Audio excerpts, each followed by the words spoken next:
I'd like to take this opportunity to thank the organizers for inviting me to this economic summit, and to also thank you for being, I hope, an interested audience. What I'll talk about is something I think that is really critical for all economies and states that have experienced conflict and strife. Usually the macroeconomic aspects tend to take precedence over all other prescriptions. And you may ask yourself, what has been the experience, for example, in the greatest shifts that have taken place in the last 20 or 25 years, where one group of countries moved from one set of institutional frameworks, as it were, to another.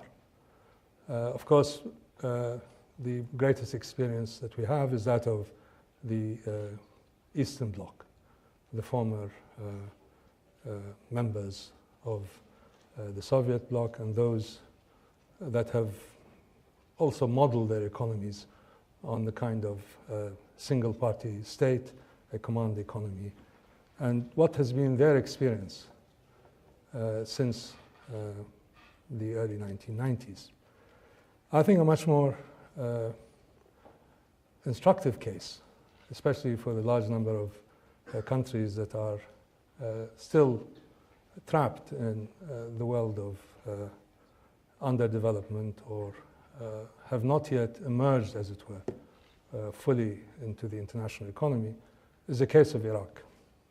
Because I think to a large extent we are the prime example of an economy that was blown off the track for a long period of time and has been trying to set itself aright, not necessarily as successfully as one would expect, since a number of, you can call them, exogenous shocks have affected it.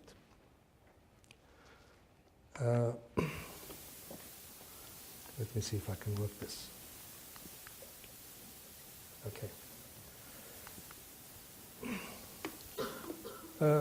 Iraq was basically one of the most advanced, I would say, of the emerging or the developing economies of the 1950s. Anybody who was of that generation would know that in the 1950s it was in many ways a case study of successful economic development. And the World Bank in the early 1950s wrote an entire textbook on the economic experiments in Iraq and the kind of very effective policy making in the management of the macroeconomic framework. But within a matter of a decade, the whole thing was blown off course. The kind of infrastructure-led development that we had in the 1950s became absorbed, as it were, into the prevailing ethic of the period, which is that of socialism, state ownership, and the imposition, as it were, of a much more rigid institutional structure on what was before quite an open, trade-oriented economy. So throughout the 1960s and 1970s, the shift of power from what was, to a large extent, a liberal economy with a relatively vibrant private sector.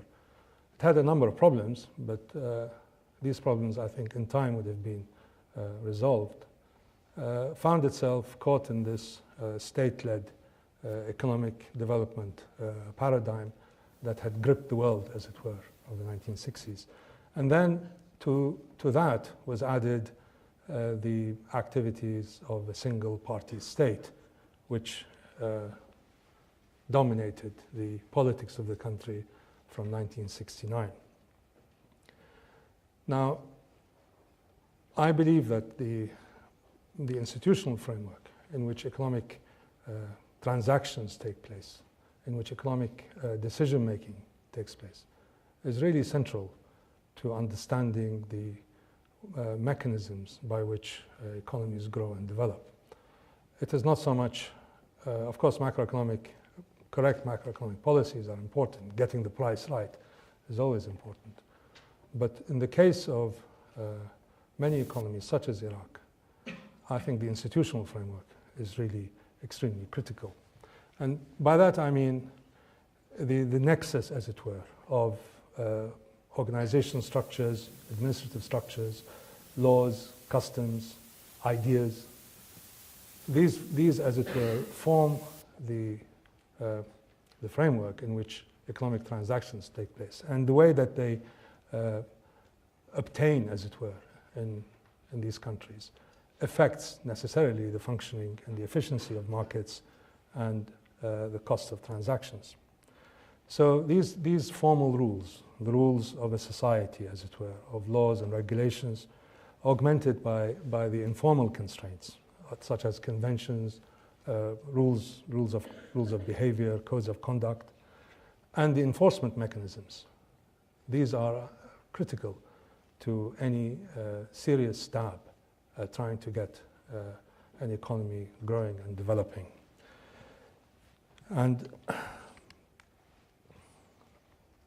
these institutional framework, as it were, are expressed through various organizations, political bodies, economic units, social and religious bodies, educational institutions, and so on. And I had been working throughout the 1970s with the World Bank, and after that in private business, and then later when I joined the Iraqi government. I can really safely say that institutional reform and getting the institutional mechanisms through which macroeconomic policies are implemented is really central to any attempt at reform and change. And this is, as I said earlier, critical for economies that are emerging from a prolonged period of strife and conflict.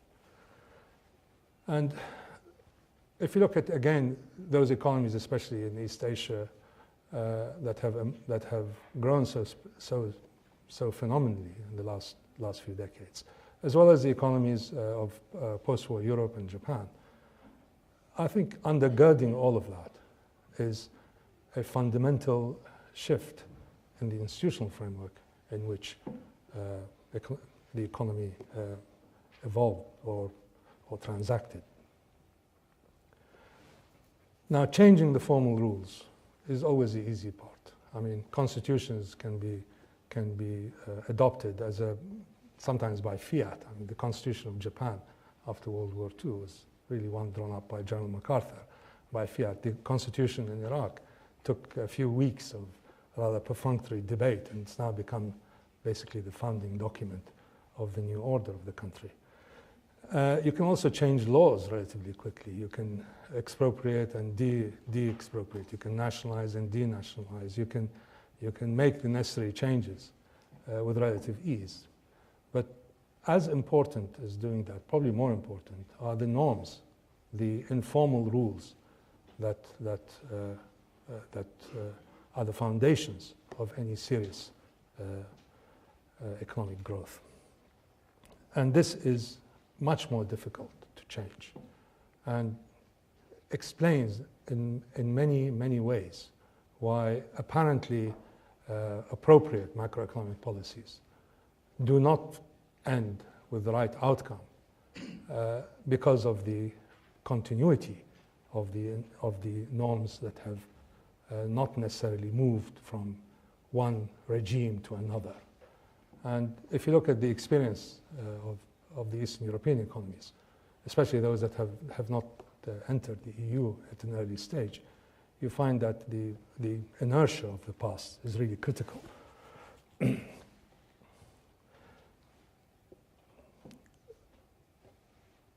Positive institutional change that enhances economic performance is directly linked to the political structures that define and enforce the economic rules of the game. And the stability of these institutions, the soundness of their policies, and the way in which the changes in policies are managed and enforced are also, I think, a critical determinant of economic performance.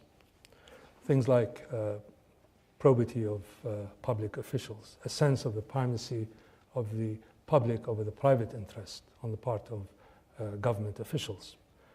These are a sense generally amongst the political class, and by that I mean those in government and those in opposition, those who are exercising power and those who want to exercise power. There has to be a sense that the game of politics is not one simply of enhancing personal power in order to achieve personal gains. There has to be a minimum understanding of what the public interest is. And it is this that gives rise to this monster that is called corruption. And it is the great bane, I think, of all economies that are moving from one institutional frame to another, and requires a great deal of effort on the part of the new political order to maintain its sense of the public interest. Corruption, I've defined it as the misuse of public representatives of their discretionary power for private gains. Some people claim that corruption, in fact, by greasing the machinery of government and bureaucracy, somehow increases the efficiency of economic transactions. But the evidence is overwhelmingly that any purported gains that come from that are overwhelmed by the misallocation of resources and also of talents in a framework of rampant corruption. And several studies, in fact, have confirmed that. Early studies in the 1970s and 80s tended to gloss over the effect of corruption on the efficiency of markets and the functioning of economies. But later studies, I think, have made it clear that there is a very, very serious effect on the efficiency of economic growth by this misallocation of resources and talent. There are two types of corruption. One is the corruption that is normally one would call extortion, where the public official, for example, needs to be bribed to do something. If you need a license or if you need some document to be stamped, you give a bribe to that public official, and that is a form of corruption that is defined as extortion. Capture is another kind of corruption. It's where the bribe has the effect of diverting the attention of the public official from doing his or her duties. For example, winning procurement contracts. If you're bidding for a contract in any of these countries, you need to deal with public officials. Now, a bribe there tends to push the decision from what is the better one to the less good one. So in that sense, it has a profound effect on the outcome. In most advanced countries, capture is the form of corruption that tends to be visible when and if it occurs, and it's really quite rare. Extortion is probably unknown in advanced countries. You don't need to pay a fee under the table to get your driving license renewed. But you may need to do that in many countries, raising the cost of that specific economic transaction. Extortion is also usually easier to prove because there's an aggrieved party. The aggrieved party would if it's aggrieved enough, they are aggrieved enough, they would talk about it. Capture is much, much more difficult to do that. Now, if you want to measure corruption, there's been very, very few objective, quantitatively based methods of doing that. So you end up measuring it by people's perception of it. And that is the index that TI uses, Transparency International, which is an index based on the perception of corruption.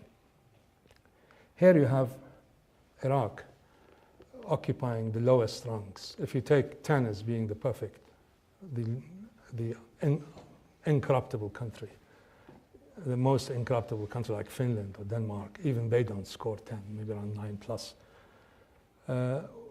Iraq ranks somewhere at the lowest rungs. In 2007, it was at the lowest rung of countries in the world. And if that index was around 30 years ago, it would certainly not show that. Iraq would certainly not, it would not be at the level of the Nordic countries, but it certainly would not be at the level of Somalia and other failed states of that kind. But still, it is extremely high. We rank 169th out of 180 countries. As I had earlier said, since its founding in 1921, Iraq was not seen as a corrupt country. And there are several reasons that have been advanced for that. And I think the same reasons may apply to other emerging countries. First of all, we had, I think, a very, very powerful informal constraints on economic transactions. And these norms of behavior, mainly rooted in what I would call the ethico-religious traditions of the country. And they have been basically secured over centuries of experience. And they were established when states were either on the rampage or there was lawlessness everywhere. So dealings were much more informal, much more ordered around trust, much more ordered around people who knew each other, and the norms of trading and dealing and transacting, rooted partly in custom, partly in religion, partly in tribal conventions, were very, very firmly rooted in the experience of Iraqis.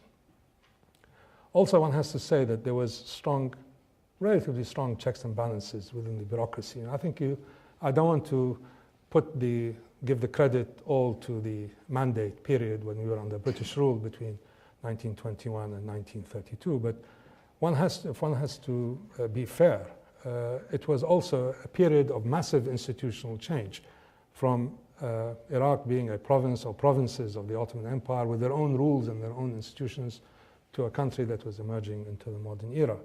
And the modern systems of administration, modern systems of checks and balances, the modern systems were all introduced in that period. And if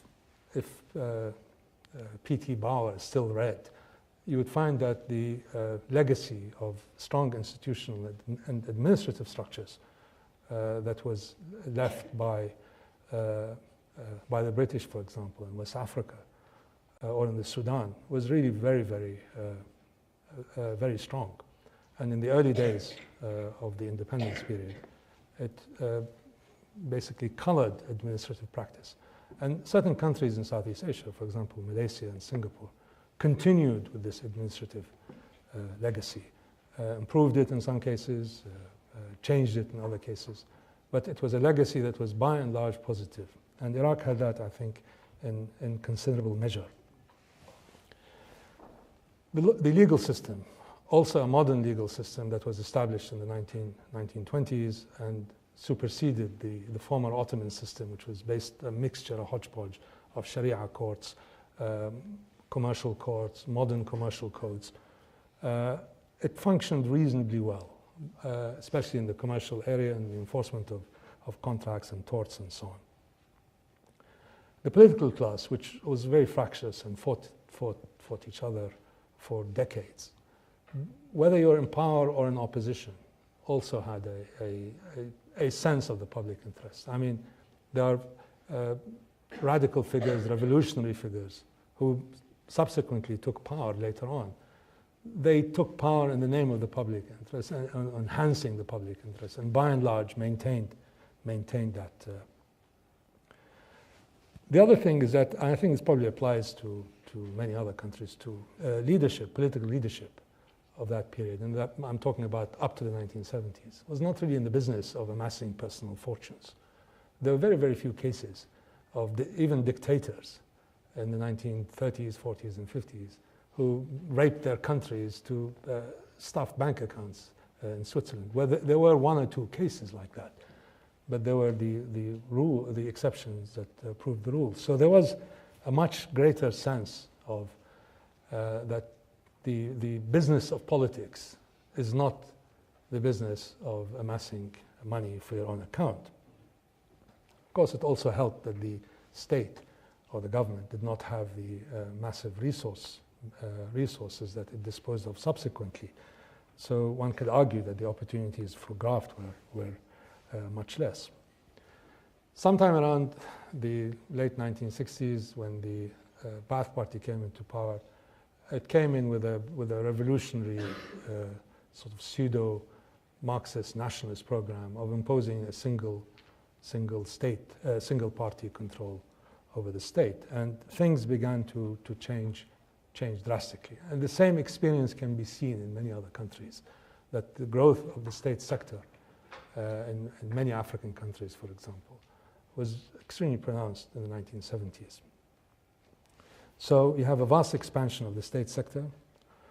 In Iraq, partly through nationalizations and expropriations, which destroyed whatever had remained of the organized corporate private sector, and of course enhanced by massive expansion in the government's revenues from oil, which began to take off after the first oil crisis in 1973. The legacy, as it were, of relatively incorruptible civil servants continued throughout the 1970s. Partly, I think, because of the huge expansion in personal incomes and the need, therefore, to extort in a relatively low inflation environment was not so evident. There was also a positive side, if you want to call it that, to the introduction of a kind of revolutionary ideology. If you look at, for example, the Soviet Union in the 1920s, you would have a kind of sense that we are building a new order, and one of the manifestations of that is to be pure and dur, as the French say, hard and strong and incorruptible. And there was an element of that in Iraq of the 1970s, as these people took over the major levers of power. In the early days of any revolutionary change, you have groups who think of themselves as genuine believers, and they are there in the business of transforming society, not in enhancing their own wealth. Of course, also keeping corruption under control was helped by sometimes draconian measures against officials and businessmen who were seen to be corrupt. We had hangings, public hangings of people throughout that period. Some executed for really minor infringements, but they were certainly a very, very powerful deterrent. But behind all of that, I think, there was the beginning of eating away of the fabric, the institutional fabric, especially in the informal structures that govern people's transactions.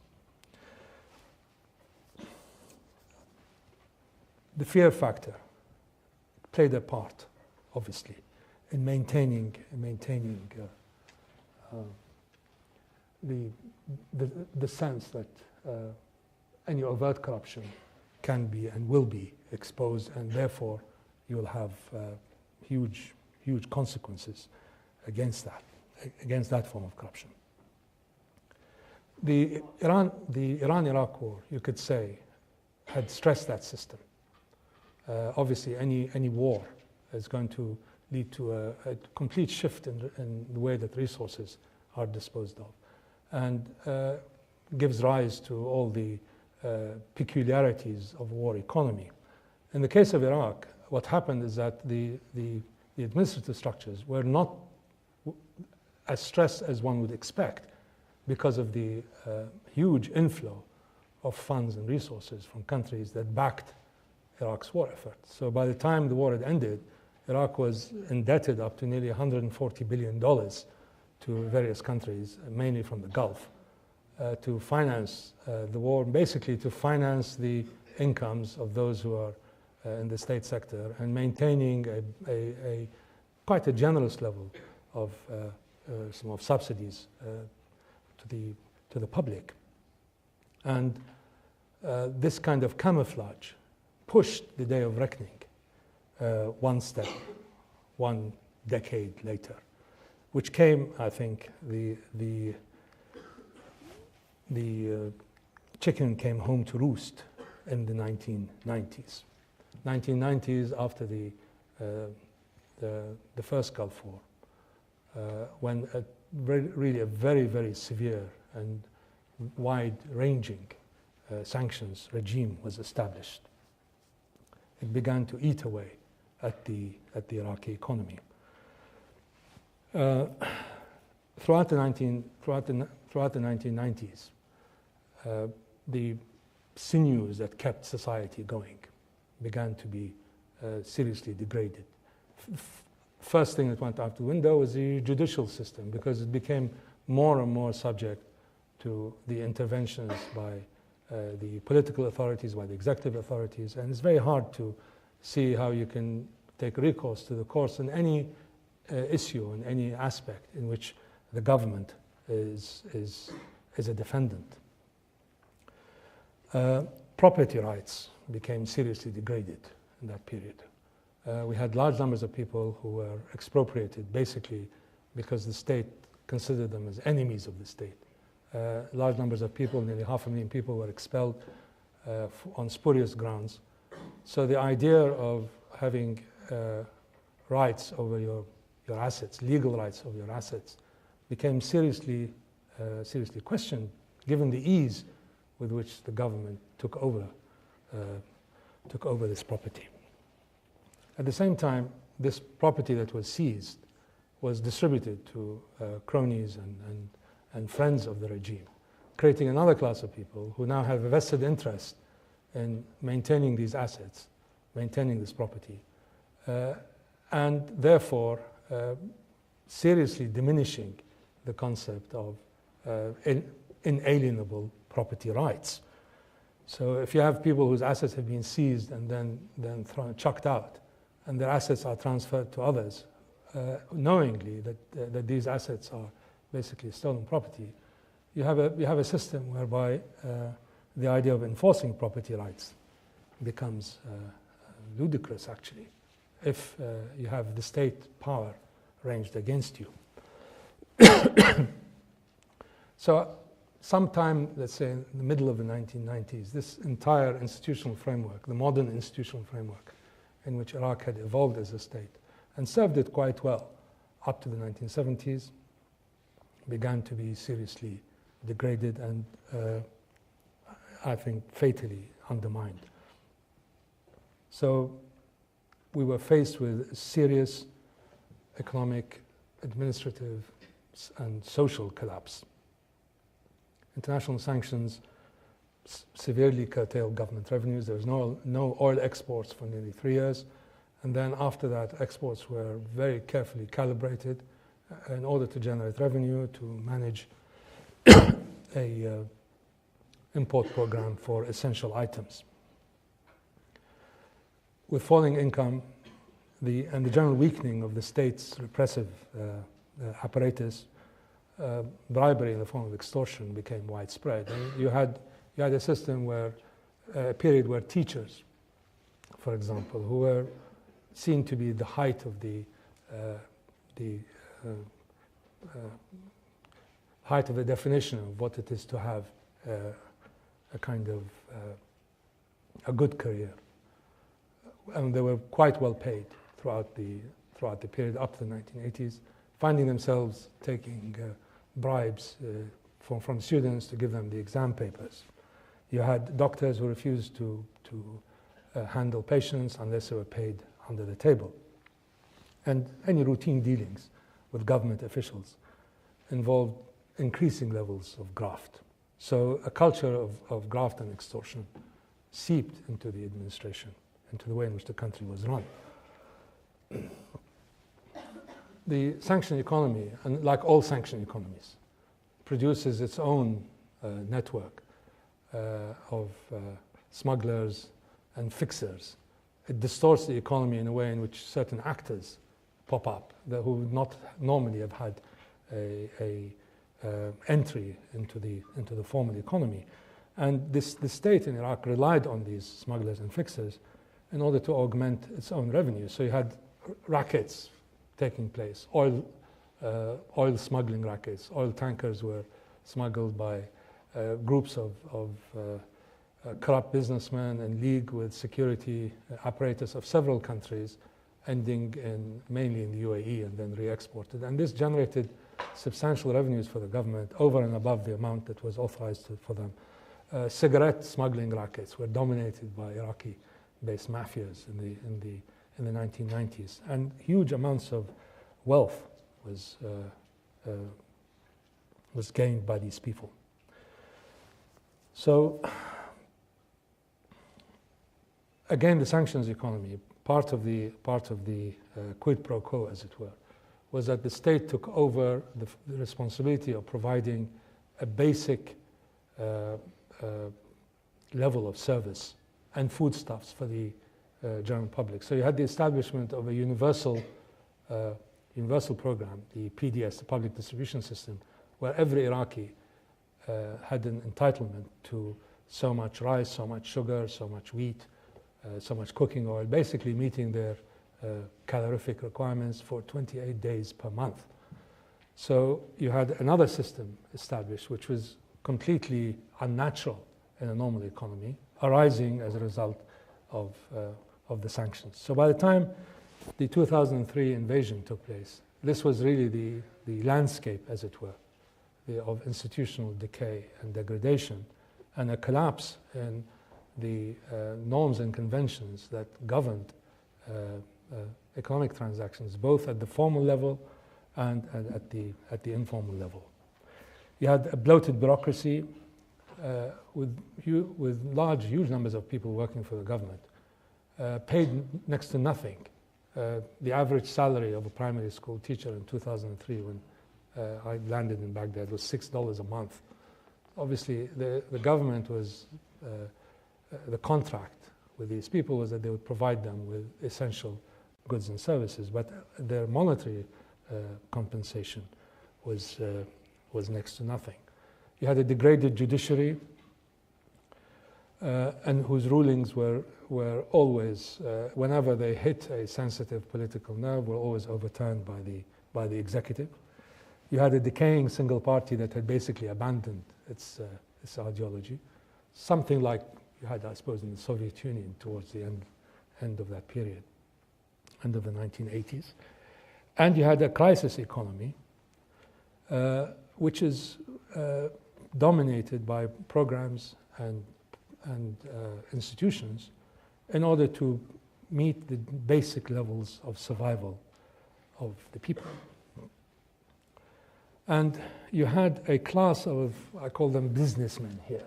This is borrowed from the East European term, of really former criminals and those who amassed fortunes through illicit activities, who disappeared for a while, but then reappeared with a vengeance to serve the new power structures that had emerged. And this kind of framework, where the laws were not enforceable, where property rights were greatly weakened by illegal sequestrations, where the administrative structures, which were to some extent relatively graft-free, became corrupted, and where you had powerful groups disposing of considerable resources that had been generated outside of the normal field of economic transactions. Now, the CPA, the Coalition Provisional Authority, which was 90% American and 10% British, really paid no attention to what I have just outlined. I mean, to them, this was just background noise. And they started very quickly on sort of massive shock therapy and radical reform, revolutionary reform of the system. But once they saw some political resistance, they turned to its opposite, which was probably much worse, which was complete neglect of any meaningful initiatives in the economic area. And you had also, I don't want to blame the Americans for everything, because the Americans directly ran the country for a year nearly. But after that, the Iraqis took over, and they continued in this mismanagement.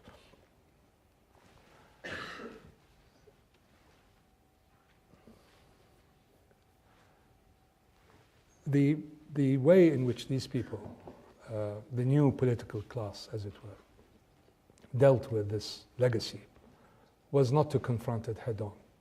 They basically used it in order to create their own way, their own systems, their own power relationships, in which the government, for example, instead of going through very serious administrative reforms, civil service reforms, the same structures were used, except they were packed now with people who were cronies and friends of the new political class.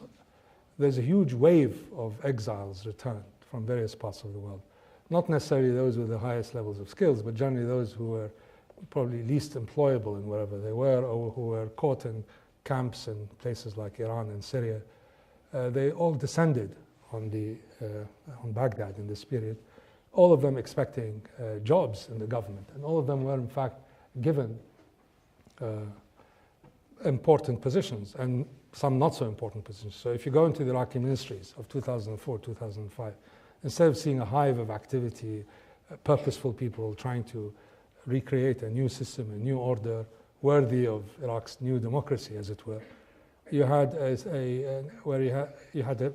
you would see in front of you people who were brought in their hundreds and thousands from all and sundry places in order to serve the interests of whoever ran that particular ministry or that whichever political class dominated that sector. And at the top, you had the new ruling order, as it were, had at the top people who wanted to maintain and to continue, mainly because they didn't know much better, the way in which the old state was run. So you had a combination of the worst of the old state and the worst of the new state. The sanctions, the fear factor had disappeared. So you are not afraid anymore that if you do something outrageous and you are exposed, you don't have the security apparatus on your head. You will not be hanged in public. So the fear factor had gone.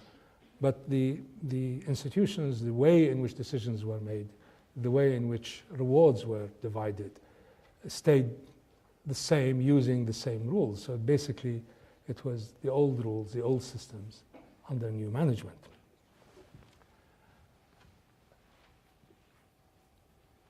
There's also a problem, I must say, about handing over countries to exiles, and this might appear very soon in Syria. Exiles are not necessarily those who they're like 19th century Russian exiles, people who are highest moral qualities and consistent, continuous opponents of the regime. Exiles are a very sundry lot. And I don't want to put them all in one block, but because I was one, so I have to be very clear about and very concise about the type of people who generally return back to countries from which they've been excluded over long periods of time. There are those who have, by and large, have not risen to any status or rank in their country of exile.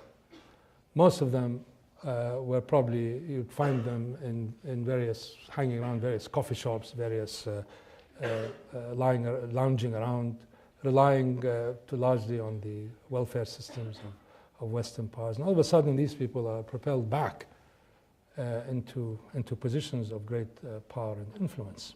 It happened, for example, in Liberia with Charles Taylor. So the psychology of exile, who returned to power, is basically one of never again.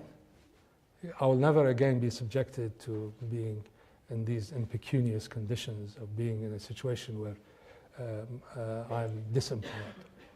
It is not one where I'm going to go back and do my best to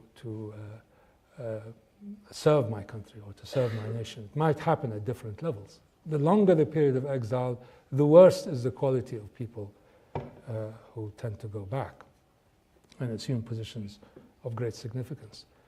Now, you have a situation where the leadership that is absolutely necessary to maintain the momentum for change isn't really up to the standard required.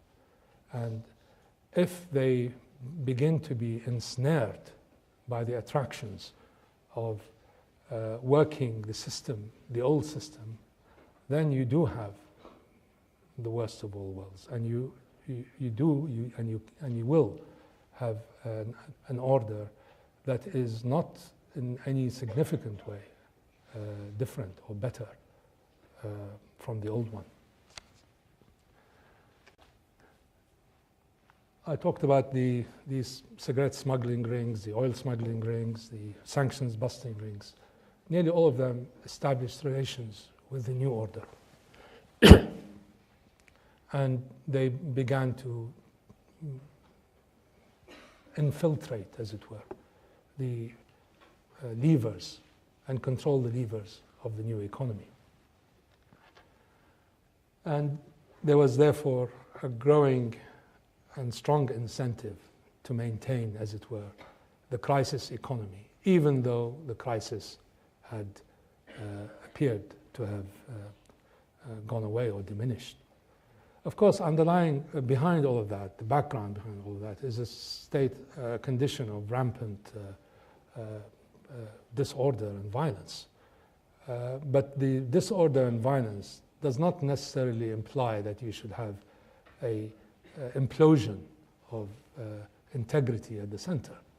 It's an excuse. It makes it more difficult, certainly, but it certainly is no justification for the continuation of it. And the enormous levels of corruption that began to emerge in our country,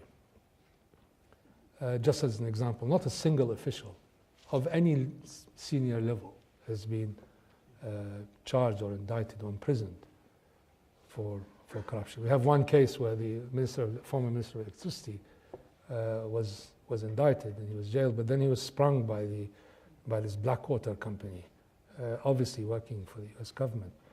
So here I have a kind of list of the scale of corruption in Iraq, and it is, I think it will be no different in any country which has lost, as it were, the enforceability of the rules of the game and has forgotten or refuses to acknowledge that there are rules to the game. The first incident, I think, of, you can call it corruption or you can call it oversight, I call it corruption, is when the CPA awarded 3 licenses to 3 private telecom enterprises whose combined value now is more than $15 billion. The amount of taxes that Iraq has generated from these and license fees is probably not more than $1 billion. So this enormous value added was given by an administrative decision by an occupying power. And I don't think it has ever happened before, where an occupying power necessarily needs to do something about the telecoms of the country, but normally what it does is that it gives it as a subcontract, and then at the end of a period returns the assets and the license to the state itself. Here, the entire sector was basically privatized without any due process, as it were, and the amount of value added captured in the form of returns to these original investors is really enormous, probably one of the most egregious examples I can think of any of licensing misdemeanors. In 2004, we had a peculiar case where the entire procurement budget of the Ministry of Defense was stolen by the minister. And that works out to around $1.5 to $1.8 billion. We have huge overcharging, theft, and undersupplying, undershipment in the universal food rationing program. I estimate the amount siphoned off is around $4 billion. We have graft in electricity that is really inexplicable. We've invested something like $30 billion in power generation and distribution since 2003, and we have about 4,000 incremental megawatts to show for it. What happened to the rest? I have no idea. We have corruption in the import of oil products. Iraq is a huge crude oil exporter, but it's a huge importer of oil products, diesel, gasoline, LPG, and so on. And there is strong substantiated evidence of the amount involved in the thefts there. Ministry of Defense, weapons supplies from Warsaw Pact countries which have not signed up to the anti-corruption conventions. I estimate them at $500 million. This is a minimum figure. We have corruption in the Ministry of Interior, which is really incredible. If any of you has been to Baghdad recently, you'd see some of the soldiers or policemen carrying a very odd gadget. It's like an antenna, and that's supposed to detect military bombs and so on. It's supposed to shift. It's been proven to be a completely discredited, fictitious technology. If you open it up, you have enough wiring. You'd have one of these whistle things, or you'd get in a cornflakes packet. The New York Times estimates it costs $60 to produce. I think it costs probably 60 cents to produce. Well, each one of these was sold for $16,000. And they still use it because they don't know how to explain to people that they have a useless gadget that costs $16,000. So, Ministry of Transport, I mean, I can go on and on and on, but I don't want to, since my time is restricted, I will not go on and make this. As I said, it's a laundry list here of the scale of corruption that has put us in the lowest rungs of countries. And also there's corruption in areas where you don't really suspect it, because it's very, very, very camouflaged. There are organized gangs, syndicates, mainly from nearby countries, I won't mention them, that have taken advantage of the differential rates in the central bank auction rates for currency given to importers, because supposedly the current account is free, and the parallel market rate. Now, these syndicates have been organized, they've been going on for years now, where they supply the central bank with basically false invoices and false LCs and so on to get access to cheap foreign exchange, which they then round trip and sell into the open market. And the spreads are anywhere between 3 to 8%. So we're talking about leakages in the system, mainly to nearby countries, syndicates, ranging up to, I mean, this year it was nearly $600 million. So this is really a complete, it is not so much a failure of macroeconomic policy, it's not so much a failure of designing the appropriate programs and so on. Iraq is probably the most advised country on earth. We have had an army of advisors from 2003. So many Americans, so many Brits, so many Europeans have descended on the country, and there are huge numbers of reports and so on. But the failure is not in economic policy making. The failure is not in designing these programs. The failure is not in choosing the right prices. The failure, I think, is in the institutional side, broadly understood. And without that reform, without that change, I think, it becomes increasingly difficult to see how you can break out of this.